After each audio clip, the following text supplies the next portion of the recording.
Welcome to the Worship Probs podcast, where we aim to entertain, encourage, and equip worship and tech leaders all around the world. Look, we all know that serving in worship and production is great, but the problems, those are real. Thanks for joining us as we dive into today's episode with our host, Brian Tabor. Ladies and gentlemen, welcome to episode 321 of the Worship Probs podcast. This is going to be one for the ages, so buckle up. It's going to be a good episode. It's going to be stocked full of the 3 E's: entertain, encourage, and equip. And if you would do us a favor, jump over to Apple Podcasts, leave us a 5-star rating and a really nice review. We'd be grateful of that. Now, how do I know it's going to be stocked full of the 3 E's? Here's how I know that. We have with us, I would consider him like the Captain America of the world that we live in, the Captain America of Christendom. It's none other than the big arrivederci, Pastor Scot Longyear. You know what I would love to do is just take all of your beautiful introductory lies of me over the years and just stitch them together so that when I go to sleep feeling like a failure, be like, but Brian loves me. Oh, man, I'm so pumped to have you here. It's been a while. You've been on a kind of a walkabout all over the world. We're glad you're back, man. Yeah, man, it's good to be. We've even talking. It's been so long since we've been face to face, but yeah, it's always good. I hope that other leaders, and I hope that as you're doing ministry, I hope that the Lord graces you with the kind of relationships and partnership that I'm able to have with this guy right here, man. Grateful. Super excited to be here. I think it's going to be some great conversation. It's going to be we know what we're going to talk about, but we haven't talked about it. Super in depth. So I'm excited to hear from kind of your side for the first time as we really dive into what does it mean when you're leading in a season of exhaustion. And all of us are pretty exhausted right now, but we're gonna give you that. We're gonna give you some encouragement, and of course, the crowd favorite, prayer concerns every time, and just grateful for the next few minutes that we get to spend together. Yeah, it's going to be awesome. And kicking us off, let me tell you about our friends at Planning Center. This episode of the Worship Probs podcast is brought to you by Planning Center, an all-in-one software that can help you organize every facet of your ministry, connect with your people, and help your people stay connected to each other. Among the many ways Planning Center can help you do that is through task management. In Planning Center, you can create detailed tasks, organize to-do lists, and even collaborate on those tasks with other team members in real time. Do you have recurring events and projects with long to-do lists? Make a task list template to save time. Have regular tasks you need help keeping up with? Set your tasks to automatically repeat at an interval of your choosing. And the best part is that you can create tasks from absolutely anywhere in Planning Center using the toolbar. You'll find your Tasks tab in Planning Center Home, the place you see all the important updates happening across your account. To learn more and get started today, visit planningcenter.com or click the link in our bio. So, Scott, since we've talked and been together last, you've been to Greece. Footsteps of Paul. Yeah. Ooh, what was your favorite thing? Hard. That's a hard question. Did you have a favorite moment? Oh man, yeah. There were several. I think two for me that tied together. We're standing on Mars Hill, and you've been there before, right? Yeah. So standing on Mars Hill, and I'm looking at am I saying it right? The Acropolis. You're looking at all of these buildings that are beyond old. Here in the U.S., we're like, this building's 200 years old, and they're like, yeah, that's cute, right?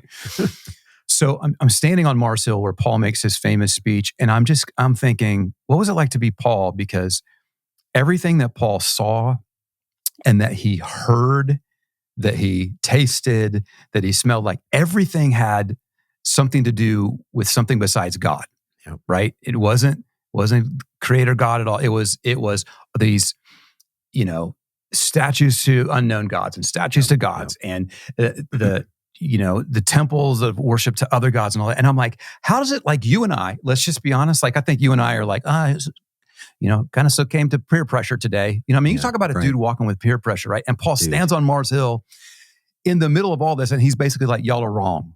Yeah. The God who made the heavens and the earth doesn't live there, right? And so I was thinking of that, Brian, and I'm like, where's the motivation with that? Like, what's Paul's motivation?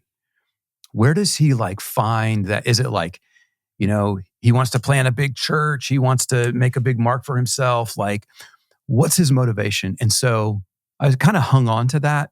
And then later in the trip, we ended up in Philippi, saw where Paul and Silas were in jail, right? Like they were in jail here. Like we saw the stones where he was in jail. Then we were in same place you've probably been. We were in a church. The church remains in Philippi. And while we were at the church, we read out loud Philippians, the entire book of Philippians, right? And I think it's Philippians chapter 3, where he says, am I getting this right? I think this is right. Where he says, I count all things loss. He says, except I count all things lost compared to knowing Christ Jesus. And I'm like, there's Paul's motivation. Like his motivation for every single thing that he did was, I know Christ. It just goes back to the intimate connection. Yeah. And that informs everything else. And dude, I started weeping like a baby. And I'm like, Lord, I want that to be true of me. May that be my motivation. It's not every day, but I want that to be my motivation, that it's you in the secret place that informs everything else. So it's kind of a long answer to your question, but like that one, that laid me out pretty good, It's such an incredible place, an incredible trip. And, Israel is Israel. I mean, it's special for all kinds of obvious reasons. But man, to go where Paul went, and you could see, that tenacity that he used to attack Christians, when that was turned for good. Yeah. He just didn't give a flying rip about what it would cost him. And that is super convicting and also inspiring at the same time. I mean, that Mars Hill moment, that really is, when you're looking, you got to look up so far and all those buildings and the things that they were celebrating. And he was like, yeah, that's a load of crap. Right. Up there. Right. You know what I mean? It's really unbelievable. Yeah. Unbelievable. Yeah. Unbelievable. If you ever have the opportunity to take a trip like that, let's go. Absolutely. Do it. Absolutely. Guys, Worship Karaoke Season 4 has just been an absolute gas. We've had Scot Longyear in a gorilla suit. If you haven't watched that episode, you got to check that out. You can see the full episodes on our YouTube, and this podcast is now going to YouTube, full video. And so head over to YouTube, search us at Worship Probs. There's a link in our bio for this as well. Make sure you hit that subscribe button while you're there. You can see, again, full podcast episodes now, and full episodes of Worship Karaoke. Here in 25, we're launching Worship Probs e-news, which is going to be a little e-newsletter that'll go out. There'll be some devotional thoughts, and it's not going to be go check out the memes on Instagram. It's going to be different content. So we want you to sign up for that. You can do that on our website, worshipleaderprobs.com. Just click on the Let's Connect menu item and fill out the form there. There's a link in our bio for that as well. And then here in another thing for 25, Scott, you guys you're rolling out some soul leadership cohorts. Tell us a little bit about that. Yeah, so what we're finding is just a lot of us are lonely in ministry, and we're feeling under-equipped in leadership, and we're feeling under-equipped when it comes to our own soul health. As a matter of fact, Barna statistics would tell us that over 42% of us have considered leaving ministry altogether. Like we done, like 42% of us, and we don't have a good mental or physical health, and we experience some loneliness in the middle of that. So leadership cohorts are small groups of worship and production leaders who are to be about 7 or 8 of these leaders plus me. And the way that works is we will meet twice a year off-site to process how's your soul and how's your leadership. So we're going to talk about the soul of leadership, number 1, and number 2, the soul of the leader. So we're really interested in you and your story, how that processes, as well as so that's your soul part, and then as well as some leadership things. A lot of, some of the best, the things that have made me a better leader is that I've been around other leaders. And I can ask them, hey, how are you guys doing this? Well, how did you navigate that? When this problem came up, what did you do? And I'm able to help people, and they're able to help me. So, I'm going to facilitate that. So that will be 2 on-sites a year, as well as some Zoom calls in between the times that we meet. So those are going to launch in the fall of this year. And for some more information on that, you can go to scotlongyear.com. That's scotlongyear.com. And just click on the tab there that says Soul Leadership Cohort, and you can get some more information about that. Love to see you be a part of that so that you can get your soul and your leadership maybe a little bit more healthy. Absolutely. And just as I don't know what the curriculum is, but I know the writer of the curriculum. And I can tell you it will be a great investment. Any time with Scot Longyear is a great investment. So I would highly encourage you to check that out.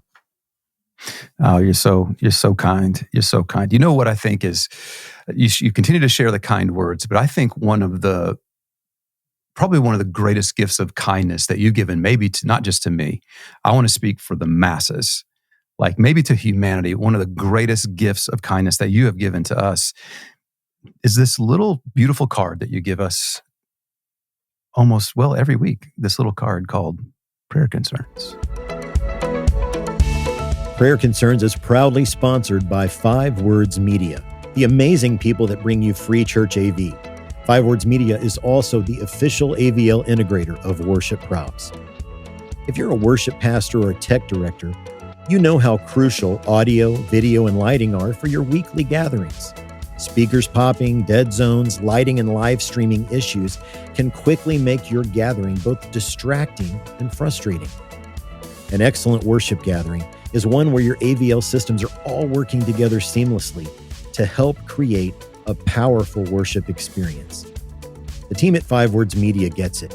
They're ministry experts who understand the details of your local church's needs and the pivotal role that volunteers play.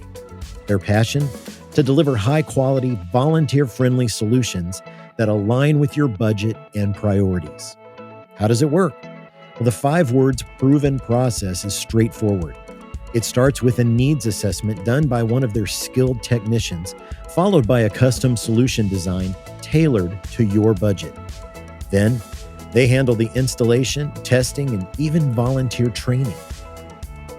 Ready to transform frustration into empowerment? Just click the link in our bio, find 5 Words Media, and kickstart your journey today. Elevate your gatherings with precision and excellence. Schedule a call with 5 Words Media now.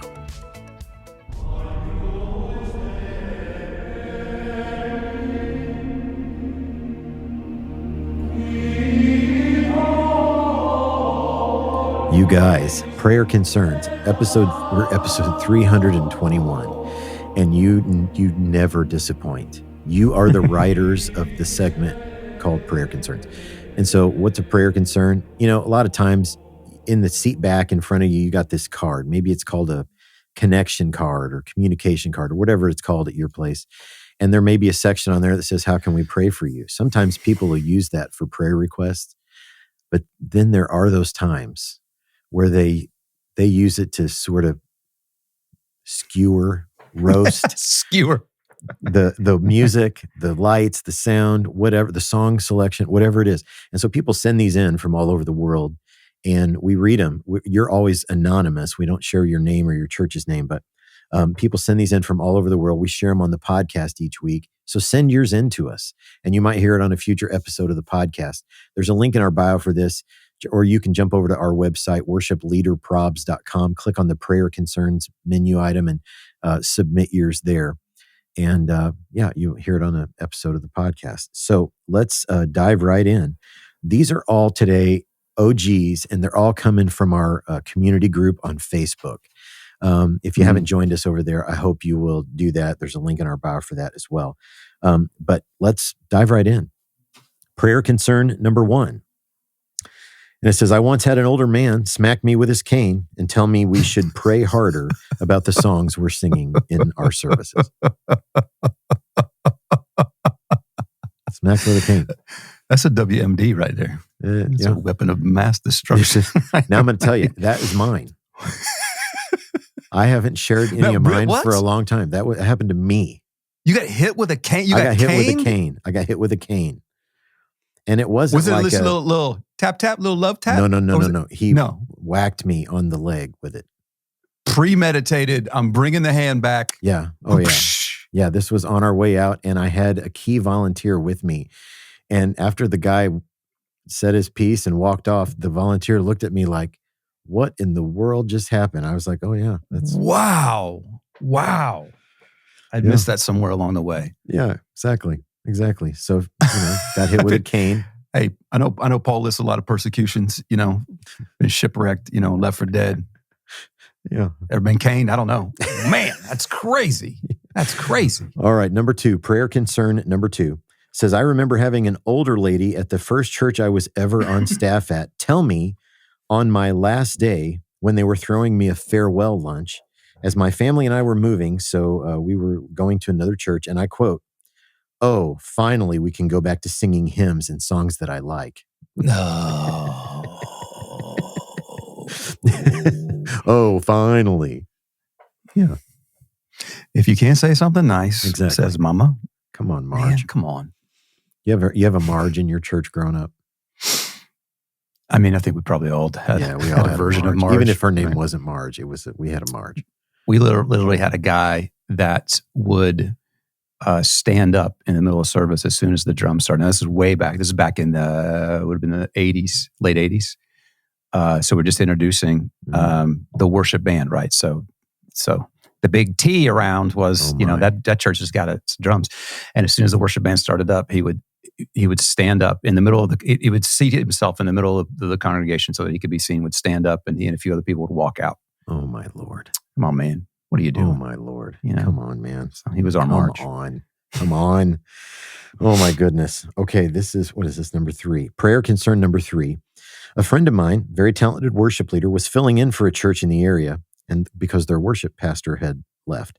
After a couple of months of leading and receiving tons of positive, affirmation that people wanted him to be permanent, someone left an anonymous note in the offering plate that said, "We need to find a worship leader soon. This is not getting it." And they read that in an all staff meeting. No. In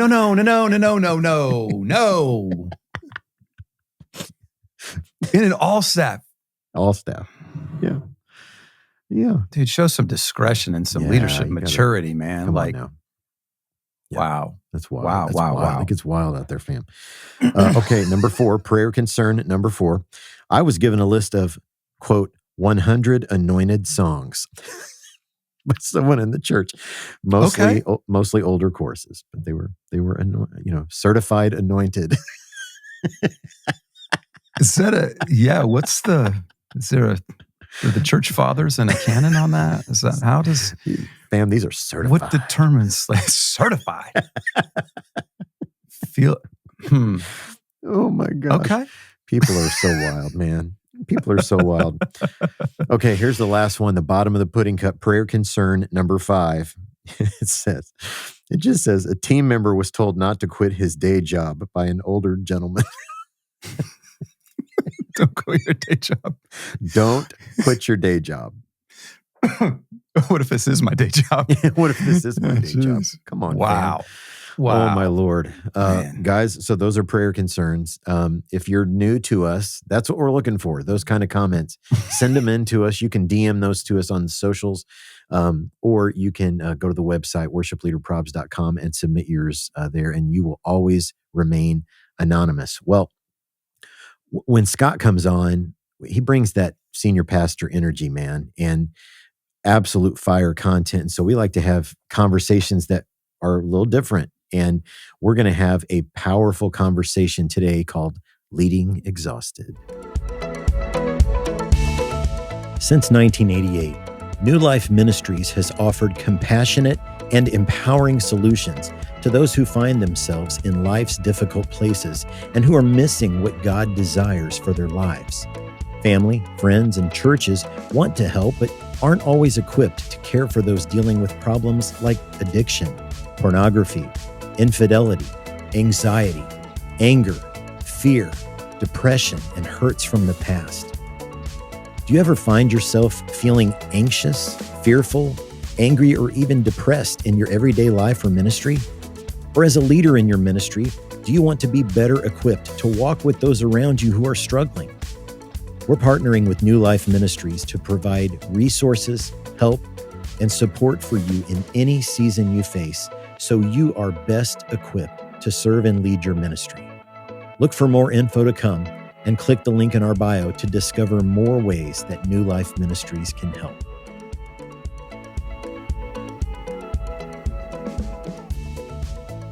So we're calling this Leading Exhausted, 10 Steps to Take Right Now.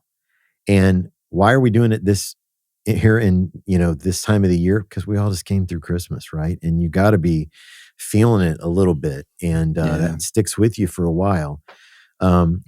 Leading Exhausted, 10 Steps to Take Right Now. So if you find yourself in a season that you're leading through where you are exhausted, this is for you especially.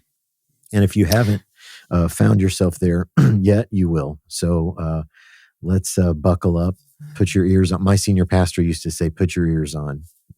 Put your ears on, huh? Put your ears on. So here's what I like to go first, because I don't like I would to like follow you to go first. Yes. I don't like to follow you.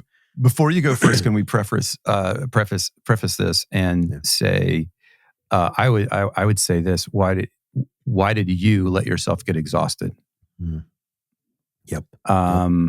Why did you? No, it's not. And what we do all the time is we make excuses, right? Well, it's been a busy season. Well, I have to. Who runs your life? You're submitted to Jesus, right? But who's running your life?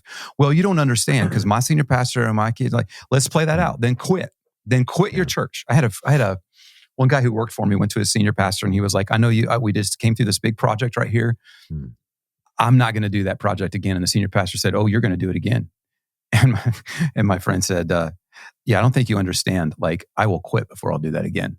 Wow. Now, I'm not saying that you say that to your senior pastor, but he was taking control of his own life. Why did you let yourself, you dictate your schedule, you do that. So anyway, I'll preface with that. But it is an exhausting season. We're all tired. Brian and I are both tired. Get it? So Brian, what would you say to us? We're thin, just came through Christmas, and now I'm hearing chatter about Easter. What happens? It goes through Christmas, we take a nap, we wake up, it's Easter. Right. What can we do if we're in the middle of exhaustion right now? Yeah, so we got 10 of them. I got 5. Scott's got 5. And so number 1 for me is have a plan, because in ministry, seasons that are exhausting are inevitable. So if that's a news flash for you, this is going to be part of your ministry story as long as you're in it. And it can take different forms. You can get physically exhausted, emotionally, spiritually. Sometimes you can get all of these. And so you got to have a plan in place, not for if, but for when this happens in your life. Think about what helps to restore you. Obviously, you want all the spiritual stuff to be firing on all cylinders, time with the Lord, time in the Word, all of that stuff, private worship. But above that, beyond that foundation, what keeps you energized, what feeds your soul, getting outside, exercise, time with your spouse, time with your family. What is it for you? You need to have a plan for those seasons ahead of time. Yeah. Because it's going to come. I'm gonna swing off of that, because I think that is so good. So this is going to be really similar in terms of, Brian says have a plan. I think part of that plan is you have to set boundaries, and we're all really, really bad about setting boundaries. But Proverbs tells us to set boundaries. Proverbs 4 says, above all else, guard your heart, because everything flows from it. Right? You have to set boundaries around your heart. So here's what I'm going to suggest: that you check emails 2 times a day. And no more. Oh. Now, some of y'all need to check email, period. Yeah. Right? Just shoot for once. Check your email. It would be nice. But if you're addicted to email, check it 2 times a day, like at 10 and 3 or whatever it is. Like there's no sense. The world's not going to burn down if you're not checking emails. No texts after a certain time. Yeah. Like, and we're more and more like, I got a ton of texts right now. I'm like, stop bothering me. It's just interruption, but I'm not going to text after the certain time. Stephanie and I decided we would do, we're empty nesters. So it's 2 of us for dinner at home. And we found that we were having our phones out at dinner. And so we decided no phones at dinner, right? We're not texting after this. I think you have to be the one to guard your calendar. That's a boundary thing. Okay. Yeah. And I know that's really, really hard as a pastor, as a worship leader, a production. You have all these things coming in. But what I'm learning to say to people is, I'm mostly not available. Man, that hurts, man. Hey, can I get an appointment with you? It's going to be really, really hard. Now, that's a really hard balance because we're supposed to pastor people. A shepherd smells like their sheep. You should be in all that, but you can't do that for everybody. Man, I had an eye doctor appointment today, and they're like, you need to make your next appointment with the doctor. Oh, it's January, and they said she doesn't have any more slots until next year, until 2026. I can't even get to see my eye doctor for a year. It's okay if people can't get to you. Okay, right. I think setting boundaries. You have to learn to say it with me, people. No. Yeah. No. Yeah. Now, there are nice ways to say no. Like, man, I would love to do that, but my schedule won't allow that. Or I have something on my schedule. What's on my schedule on Friday? That's my day. Yeah. So you can't get me on Friday. I don't have to tell people that. What are you doing on Friday? Nothing. No, actually, I'm recharging there. Exactly. I think you have to set. I'll give you an example. I got a text 2 hours before, or maybe an hour before we just started recording here, and it was like, the person said, I came by your office, but you were, do not disturb. In there, I have something that the Lord told me that I want to share with you. You let me know when I can talk to you. So here's going to be my response. After my next eye appointment. Yeah, maybe that would be.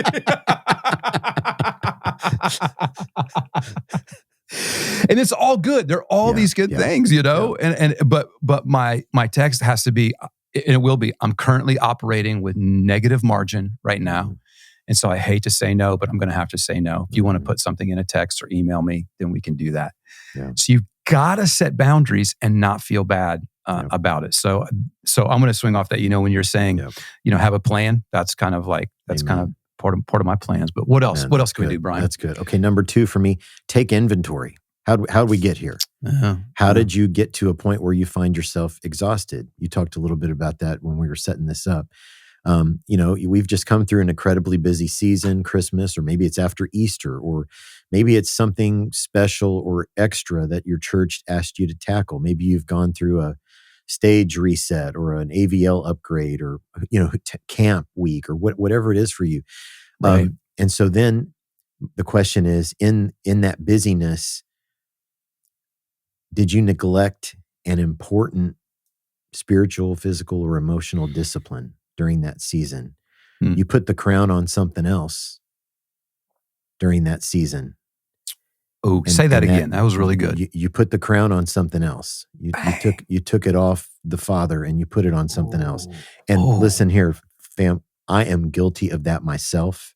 We all are. And so I'm preaching to the choir here. But exhaustion doesn't just happen, it happens over time. What is that? Who's the stat guy? George Barna wrote this book, The Frog in the Kettle. You put a kettle of hot water on the stove, you drop a frog in, the frogs are going to jump out because the water's hot. You put a lukewarm kettle on and you put the frog in and you turn the heat up slowly, frog will just sit there and let itself get cooked. We do that to ourselves a lot. And so number 2 for me, how do we get here? Let's rewind and look at how we got here. And a couple of other ones of mine are going to talk about how do we not repeat the process. But take inventory. How do we get here? Good. I think, again, I'm going to tie with yours a little bit. As you're taking inventory, you're going to find things like, I did this, I did this, I did this, I did this. I think one thing you have to start doing is delegating some of your responsibilities. We tell our folks all the time, like, it's not your job to do it. It's your job to get it done. Mm. It's not your job to do it. It's your job to get it done. That's so good. You go back and look at Exodus. Moses is on the burnout train, and he's on the burnout train because everybody's coming to him. Moses this, Moses this, Moses this. So we pick it up in Exodus 18:24. Moses' father-in-law comes and gives him advice, and he said Moses did everything his father-in-law said. He chose capable men from all Israel and made them leaders of the people, and then made them officials over thousands, hundreds, fifties, and tens. So Moses would then say, I'm delegating responsibilities to people who are running in tens, fifties, hundreds, and thousands. So these people weren't coming to him all of the time. So when it comes to, and I know we hear delegating, we're like, I don't have time to do it. Listen, I think you don't have time not to do it. Exactly. And it will cost more time on the front end, but what you're doing here is you're setting yourself up for the next season so that the job is still getting done, but it's being delegated. Yeah. And you're like, well, a couple of mistakes we make is we think, well, nobody else wants to do that. I had early on, I had somebody who was in HR here came in and they're like, what are you doing? I'm like, I'm writing this job description or whatever. And they're like, why are you doing that? Let me do that. And I'm like, no, I can take care of it. I hate writing job descriptions. Yeah. And she was like, I love it. Let me do it. And I'm like, what's wrong with you that you love this? But what you hate, somebody else may love, and you're actually keeping their ministry away from them because you won't delegate it. You think it's being nice when you're actually just not stewarding well. So I would also say, get to the place where you do only what you can do. Yeah. You're only doing what you can do. What are your primary responsibilities? I know for me, I have 4 primary responsibilities, and I try to stay in those lanes, right? I'm trying to delegate everything else. Your job, you do have a job that's to do. You're going to do what only you can do, but your job is also to develop. Yeah. And if you're not developing other people, it's poor stewardship, and you're going to burn out. And you're not going to be able to have the influence and the reach that you can. And so you always ask yourself, can somebody else do this? Could somebody else do this? And if somebody else, I think it's Maxwell, the Maxwell rule is if somebody else can do it 80% as well as you can, you let them do it. Wow. And some of us are like, well, they're not going to do it as good as me. Okay, maybe not. It's still going to get done. Now, if they can do it 40% as good as you, look, you don't want to do that. It's not going to be excellent. It might not be effective. But if they can do it 80%, then let them do it. Let them learn. I would also train people for some recurring task. You're like, well, if I delegate something, it's going to take me 3 hours to train them. And it would take me, let's say it's going to take me 3 hours to show this person how to do this. And it's going to take me 30 minutes. Well, if you invest that 3 hours, that means by the 7th time that they do that recurring task, you're ahead. Yeah, right. Absolutely. So you just want to make sure that you're delegating some responsibility. So I would maybe take a journal all week and say, this is what I did this week. Bang, bang, bang, bang, bang, bang, bang. Now, who can I delegate responsibilities to? And you'd say like, well, I can't do that because I'm not paying anybody. Let's not let money be a barrier for us, because there are people, you'd be surprised if you said to people like, hey, well, could you help me with some administration? Could you help me in calling folks to remind them that they sign up for PCO? Or could you help me with, you'd be surprised the amount of people like, I've been waiting for somebody to ask me to do something like this. I would love to do that. You've just delegated some responsibility. You've gained a little bit more space and margin in your life, and hopefully not become as exhausted. So I would delegate responsibilities. That's so good. Man, that's so good. Okay, number 3 for me, talk to someone. Now, here's what I think that ought to look like and what that shouldn't look like. You got to pick a safe person. It can be your spouse, but you should have trusted friends who have access to your life. And by that, I mean people who ask you, what are you watching on social media? What are you watching on TV? What are you streaming? It should be a trusted friend of the same sex. Do not find somebody, if you're a male leader, don't find somebody else's wife or the single girl in your church. Do not do that.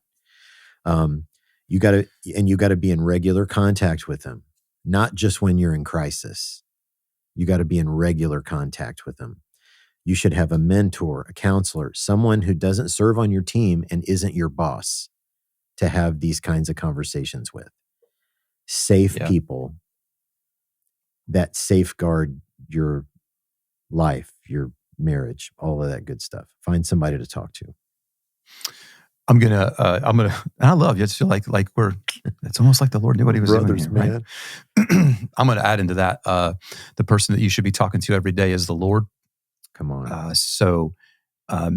I think that it is, think is not strong enough. I have a firm conviction that the primary responsibility of Christian leaders is staying connected to Jesus and staying connected to each other. And so I think as leaders that we have the call to have a personal appointment and time with the Lord every day, and then ongoing conversations with Him. And so what you can do right now is like you can meet quietly with the Lord every day. And you're like, Scott, I don't have time to do that. Do you think the eradication of your time with the Lord might have something to do with your current exhaustion? Absolutely. Right? Like, I was really challenged by a mentor of mine who said, I'm going into a really busy season, and so I'm doubling down on my quiet time. I'm like, that doesn't compute. He's like, no, that's the way it has to be. Psalm 46 says, be still and know that I'm God. And when I'm not still, I think that I'm God. And so I feel like I got to do everything. Yeah. But if I just now, I don't care if it's 5 minutes or 50 minutes, take some time, exhale with the Lord, take a little bit of scripture. Jesus, what do you want to speak to me today? I want to meet quiet with you today, and that's going to help inform. And then you're listening as it goes on. And I think you're going to hear the Lord whisper some things like, hey, there's a person that you need to talk to. Remember Brian talked about that? Yeah. Yep. Hey, here's something that maybe you could delegate along the way. So again, we're back around to our conversation like that Paul had and his motivation from Mars Hill, right? It all stems and flows from our personal connection with Him. So I would get back to that and fight for that, because probably in inner exhaustion that's gone away. Amen. Whew. Amen. Okay, number 4, take a break. And that may look Brian, different. I can't take a break. I'm so busy. I just can't take a break. I know. And it might look different in everybody's context. Like, do you have that ability to take a break? Could you do you have vacation time coming that you're not taking? Could you take a week, or could you take a few days? Could you take a weekend off? Maybe you take a trip, or just sit at home, stare at the walls, man. Like, find a way to reconnect with your family, with your spouse. Those things that help us have healthy foundations. Like, maybe it's an afternoon. I don't know what your life and schedule are like. Can you take a break? Can you find margin? And if your answer to that is no, I would counter that with, can you afford not to take a break? Because if you're exhausted, in my next one, I'm going to hit this harder, but exhaustion leads to burnout, and burnout can lead to all kinds of other stuff. So take a break. Yeah, for sure, man. We've had this conversation before 1,000 times. Like, you're if you want to just be kind of like cut and dried and crass about it, if you're in ministry, if you're part-time or full-time in ministry, let's say you're full-time in ministry, you sell a certain amount of your life every week to the organization of the church, right? So I look at it like the church, I'm salaried. So the church has bought my time at 45-ish hours a week. Not 60, not 80, not 30, right? So I sell those hours to the church, and I'm going to work diligently at that. But there's also a time where I'm like, I'm not. The church doesn't own me. It can't own me. I mean, I'm owned by Jesus. I'm not owned by the ministry. Somebody already died for the church, and it wasn't me. And so, I'm going to take, and I'm not going to feel guilty about that, because sometimes we're like, well, I feel guilty because everybody's around like, I'm so busy. Anyway, that's kind of trailing off of what you say. So good. Here's a quick one for me. I would look at automating. What can you automate? That means, do you have recurring tasks in your week and in your ministry, in your life? They come around every week. What can you do so that those still happen, but you're not doing that? Okay. 1 Corinthians 14:40 says, let all things be done decently and in order. I think you can do things decently in order and automate them, right? So for example, for me, I grew up my brother and I cutting about 6 acres of grass. And I get zero joy in lawn care. Zero. It's not zero, it's negative. I hate it. And so I decided I was going to automate my lawn care. And so now I have to pay for that. but I haven't owned a lawnmower. We have a little yard, but I haven't owned a lawnmower in probably a decade. And when I come home and my grass is cut, I'm like, that's awesome. I didn't have to do it. Now it's cut. It's costing me, but I was able to automate that. Okay. Are there things in your ministry that you can automate? Maybe it's welcome letters. Those are actually automated. Little secret from our church. Hey, glad that you were here. And my name is signed to the bottom. I didn't write the letter. I don't send the letter. Like it's automated, just automatically goes out. You're like, you're a Tabor pastor, probably, but I got a little bit of margin, right? Are there some, can you set up, if you find yourself with email answering the same question more than like 3 times, I would set up some type of automated thing where you can go, even if it's just a copy and paste. Hey, I want to join the worship team. Instead of rewriting that, I'm going to copy and paste so that goes over there. Automate some things in the rhythm of your week. A little nerdy, but every Wednesday I finish a breakfast with our elders. I leave there. I go through the car wash and I fill my truck up with gas. I just know that's just how I do it. Like it's simple, but it saves time for me and it's kind of automated. Now, if I get somebody else to fill up my tank or wash my car, that might be the next level. But those automated things help me to capture a little bit more breathing room. And so maybe there's some things in your ministry that you could automate. Yeah, that's so good, man. Absolutely. And by the way, there are the tools like Planning Center that didn't exist when Scott and I started in ministry. Man, that goes a long way of helping you in those areas for sure. Okay, this is my last one. Establish best practices. And Scott talked a little bit earlier about boundaries, and I would even add like guardrails. So how do we not repeat the pattern? How do we not get exhausted again, or at least recognize the signs that exhaustion is coming? Exhaustion can lead to burnout, and both of those things can compromise our ability to make wise and healthy choices. And not making wise and healthy choices can alter the direction of our lives, our ministry, our marriage. All of those are designed to help us put boundaries and guardrails in place so that you avoid all those negative outcomes. So, and this goes back to my first one, having a plan so that you're not making a plan when you find yourself in crisis, setting up some guardrails, like I talked about when you're finding somebody to talk to, not talking to somebody else's spouse about your problems. Scott and I have both been in ministry long enough to have seen this happen.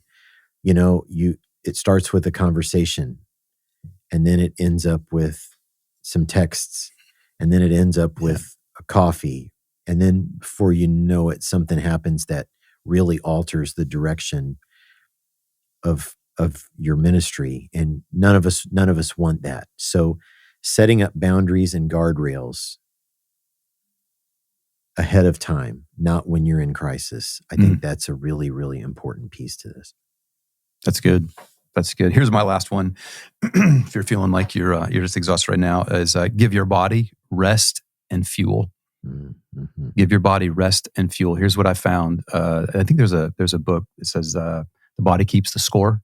And I found I'm like, what's going on with my body right now? I don't feel stressed out, but my body is actually stressed, and it's telling me you have a migraine coming on because you don't feel the stress, but it's right there, right? So pay attention to the body with plenty of rest. I think studies used to say you had to have X amount of rest. I think that's different per person. There are studies out now saying like some people can get 5 hours. Some people are like, I need 10. Well, then go get 10. You need some physical rest. You might need some napping. Sometimes the most spiritual thing you can do in the world is take a nap. Take a nap. Absolutely. I think you also need some mental rest, like take a break, calm the mind, right? Like take a break, screen break, all that kind of stuff. So that's sensory rest. You need some sensory rest as well. And then typically what happens when we're in the season, especially we've come through Christmas, it is about the worst time in terms of diet, right? And look, that BT loves the grill, and he loves the morsels, as do I. So this is do as we say, not as we do. Right? But listen, we know this. I mean, we need to avoid sugary beverages and snacks and high carbohydrates and excessive caffeine. And basically, if it's good, you probably need to avoid it. right? But there are some things that do that to our body. Now, let's just be honest. Don't go like, I'm cutting out everything and I'm only doing this. How about you just take out something? Yeah. Maybe you're going to be like, I'm going to drink a couple less Starbucks this week, or I'm going to use this instead of this. I don't know, but you have to pay attention to what you put in your body, and then your amount of sleep as well. So that would be my final way. If you're in a space where you are exhausted, those are That's a great conversation, man. Shout us on the email. If you dealt with this, did you find another stream to success or to get through it? info@worshipleaderprobs.com is our email address. Link in the bio for that. Just click on the little envelope at the top, and it'll send us an email and let us know how you have overcome exhaustion, because it is a real part of what we're all doing. Yeah, and I know that we're all thankful that Brian continues to bring us just this content is just really helpful to us, and it's all for free. And so here's how you could pay it forward. If you would just hit subscribe wherever you listen to podcasts, and then go to Apple Podcast. And if you could leave a 5-star rating with a really nice review, that helps helps the algorithms and more people to know about all this. And it really does help Brian fight fatigue when he can lay his head a bed at night and say, they left not a prayer concern, but a really nice review there. Encouragement, man. Right. And hey, if you're brand new, all over the socials, it's at Worship Probs on Instagram, Facebook, Threads, and YouTube, at Worship Leader Probs on TikTok. And you can join the Worship Probs community over on Facebook. Tons of great conversation that goes on there. And so if you're like, what are you guys doing for here? Or I'm looking for an AVL company, shout out 5 Words Media, or I'm looking for this or that, or how did you handle this? It's all of us working all this together. And over on X, just look for the hashtag Worship Leader Probs, or just search Worship Leader Probs hashtag there. And we would love to connect with you. Absolutely. Absolutely. And we would love to connect you with our friends at Maven Media Productions. They do a killer job editing our podcast and graphics, and they're just doing an awesome job for us. And if your church needs some social media help, maybe you need a new website, logos, whatever it is, this is the place to go. I'm telling you, they're church people. They understand your mission, and they will help you hit the target. I promise you. There's a link in our bio for Maven, or you can jump over to mavenmediaproductions.com. Tell them we sent you, and they will do a great job for you. And thanks to my friend Scott Hoke for our intro. Guys, we love you so much. Thanks for listening to episode 321. Until next time, deuces. Arrivederci.